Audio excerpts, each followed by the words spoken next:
தற்போதைய அண்மை செய்தியை பார்த்து வருகிறோம். கொளத்தூர் தொகுதியில் 14 பூத்களில் பயன்படுத்தப்பட்ட இவிஎம் வாக்குப்பதிவு இயந்திரங்களை சரிபார்க்கும் பணி தொடங்கியுள்ளது. இவிஎம் இயந்திரங்களை சரிபார்க்கும் பணி தற்பொழுது தொடங்கியுள்ளது. திமுக தலைவர் மு.க.ஸ்டாலின் கொடுத்த மனுவின் அடிப்படையில் இந்த நடவடிக்கை எடுக்கப்பட்டுள்ளது. அண்மை செய்தியாக பார்த்து வருகிறோம். சட்டமன்ற தேர்தலில் கொளத்தூர் தொகுதியில் 8795 வாக்கு வித்தியாசத்தில் மு.க.ஸ்டாலின் தோல்வியடைந்தார். மு.க.ஸ்டாலினை எதிர்த்து போட்டியிட்ட தவேக வேட்பாளர் வி.எஸ். பாபு 82,997 வாக்குகள் பெற்று வெற்றி பெற்றார். விவரங்களை வழங்குவதற்காக செய்தியாளர் லாவண்யா இணைப்பில் இருக்கிறார். லாவண்யா, வணக்கம். தற்பொழுது இவிஎம் இயந்திரங்களை சரிபார்க்கும் பணி துவங்கியுள்ளது. இதனுடைய கூடுதல் விவரம் என்ன? வணக்கம். நடந்து முடிந்த சட்டமன்ற தேர்தலில் கொளத்தூர் தொகுதியினுடைய பதிவான வாக்கு இயந்திரங்கள் இன்று முதல் சரிபார்க்க தொடங்கப்படுகிறது.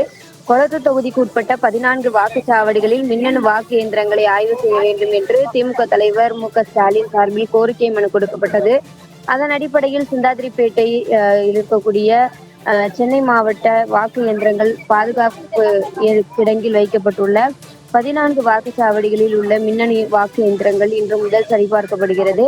தேர்தல் நடத்தும் அதிகாரி மற்றும் திமுக முகவர்கள் முன்னிலையில் வாக்குப்பதிவு இயந்திரங்கள் சரிபார்க்கப்பட்டு வருகிறது.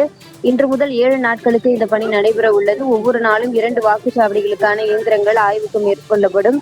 தேர்தல் ஆணைய அதிகாரிகள், வேட்பாளர்கள் அல்லது வேட்பாளர்களால் அங்கீகரிக்கப்பட்ட முகவர்கள் அனைவரும் இதில் பங்கேற்கலாம் என தெரிவிக்கப்பட்டிருக்கிறது.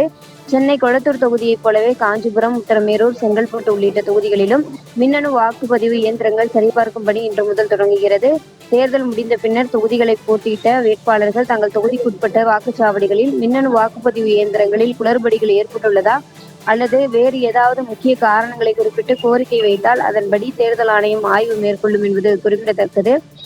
ஒருவேளை இதில் மாறுபாடு இருந்தால் மறுதேர்தலுக்கு உத்தரவிட கோரியும் நீதிமன்றம் செல்லவும் வாய்ப்புள்ளது. உங்களுடைய தகவலுக்கு நன்றி லாவண்யா.